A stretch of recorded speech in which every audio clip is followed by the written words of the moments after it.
हम सांख्य दर्शन के तीसरे अध्याय को देख रहे हैं। प्रकरण क्या चल रहा है? सूक्ष्म शरीर और स्थूल शरीर का। हमने देखा था सूक्ष्म शरीर में 5 तन्मात्राएं हैं और 13 करण हैं हमारे।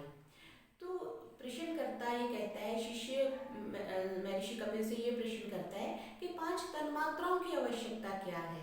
बिकॉज सारे कर्णों से ही सारे भोग हो रहे हैं। आंख दिखा रही है, कान सुनने की कार्य कर रहा है, जीवा रसना का कार्य कर रही है, तो ये तन्मात्राओं का की क्या आवश्यकता है? तो महर्षि इसके उत्तर में 12वें सूत्र में क्या कहते हैं? न स्वतंत्रया तद्रिते छायावत च चित्रवत।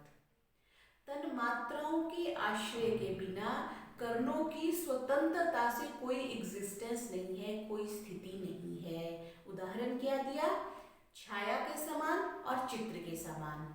जैसे कोई पेड़ खड़ा है, स्तंभ खड़ा है, तो उसकी छाया किस पे पड़ेगी? भूमि पे पड़ेगी। भूमि होनी चाहिए, कोई शरीर होना चाहिए, कोई दीवार होनी चाहिए जिस पे उसकी छाया पड़ेगी।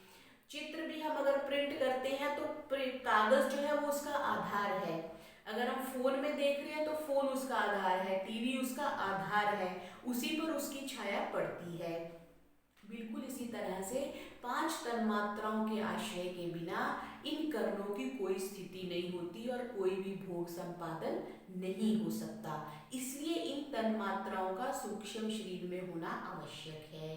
बिल्कुल वैसे ही जैसे आश्रय के बिना, आधार के बिना ना तो कहीं छाया पड़ती है, ना ही कोई चित्र बनता है, इसलिए तन्मात्राओं की आवश्यकता है। इससे संबंधित हमें सांख्य कारिका भी मिलती है। 41वें सांख्य कारिका में क्या कहा? चित्रम यथा आश्रमृते स्थाणुआदिभ्य विना यथा च छाया। चित्र के बिना, जैसे आश्रय के बिना चित्र नहीं बनता, स्तंभ के बिना, पिलर के बिना कोई छाया नहीं बनती, उसी प्रकार अगली पंक्ति में क्या है? तद्वत बिना अविशेषे। पीछे हम तन्मात्राओं को अविशेष कह के आए हैं, बिकॉज विशेष और अविशेष हम समझते हैं, ये व्यक्ति विशेष है, क्यों? इसमें कोई गुण स्पेसिफिक है, इसकी कोई विशेषता है, इसके कारण से ये विशेष है। और अविशेष साधारण, तो 5 तन्मात्राओं को अविशेष हम कह के आए हैं। तद्वत बिना अविशेषे न तिष्ठति निरा आश्रयम लिंगम। जो लिंग है वो उसका कोई आधार ही नहीं बनता तन्मात्राओं के बिना। जैसे हम भूमि के बिना चल नहीं सकते, भूमि पर हम चलते हैं, बैठते हैं, तो एक आधार है, एक आश्रय है। हम हवा में तो एग्जिस्ट नहीं करते, हम हवा में तो नहीं चलते, सारे कार्य करते, तो आधार के बिना लिंग शरीर जो है, सूक्ष्म शरीर है, उसकी कोई सत्ता नहीं है। और ये जो 5 तन्मात्राएं हैं, ये आधार है, ये आश्रय है। फिर ये बात कह रहे हैं कि आपने अविशेष कह दिया, विशेष कह दिया, जो 38वीं सांख्य कारिका में हमने देखा था कि स्थूल शरीर से भोग होता है। किसकी सहायता से?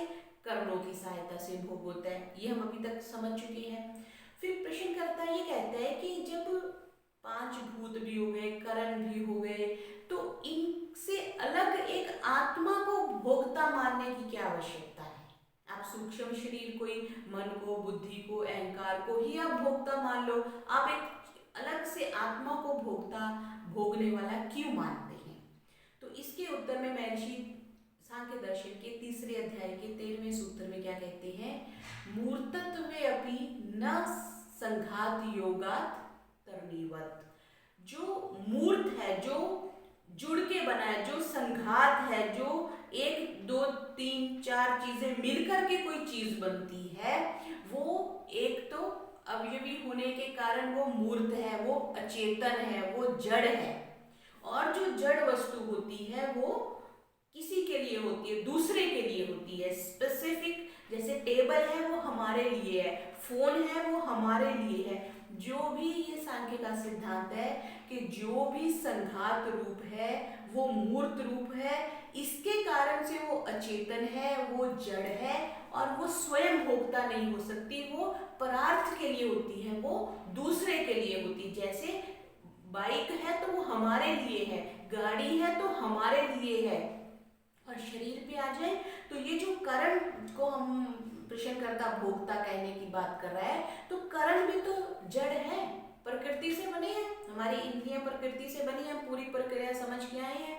सो ये भी जड़ होने से, हाथ भी जड़ होने से किसके लिए, किसी के लिए है। मन भी जड़ है, वो भी किसी के लिए है। बुद्धि भी जड़ है, वो भी किसी के लिए है। अहंकार भी जड़ है, वो भी किसी के लिए है। 10 इंद्रियां हैं हमारे पास, वो भी जड़ है, वो भी किसी के लिए। किसके लिए है, वो एक चेतन है।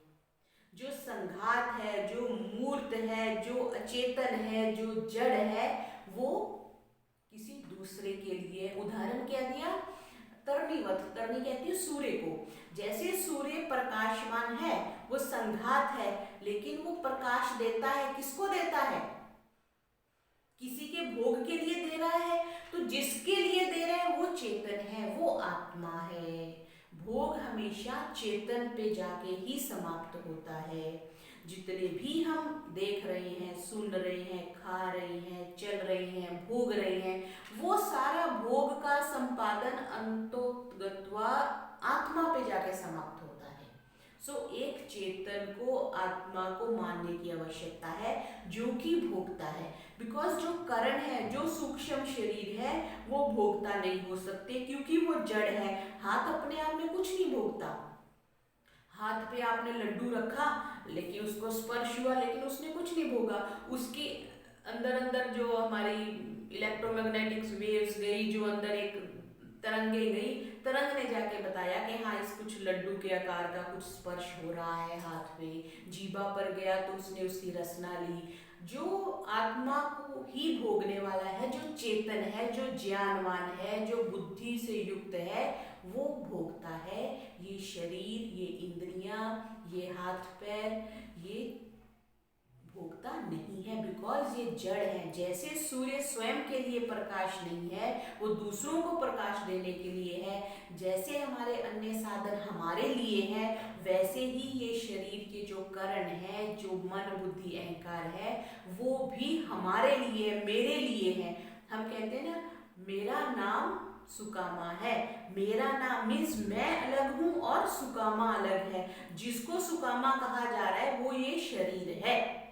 और जब ये शरीर छूट जाएगा, हम क्या कहेंगे, सुकामा का शरीर। तो वो अलग हो गया। जो सुकामा थी, जिसको हमने नाम दिया था, वो चीज अलग हो गई। और जो बोल रहा था, जो चेतन था, वो अलग हो गया। सो जो भोगता है वो आत्मा है, इसलिए एक चेतन आत्मा को मानना आवश्यक है। तो आज की कक्षा में हमने सांख्य दर्शन के तीसरे अध्याय के 12वें और 13वें सूत्र को देखा और 41वीं सांख्य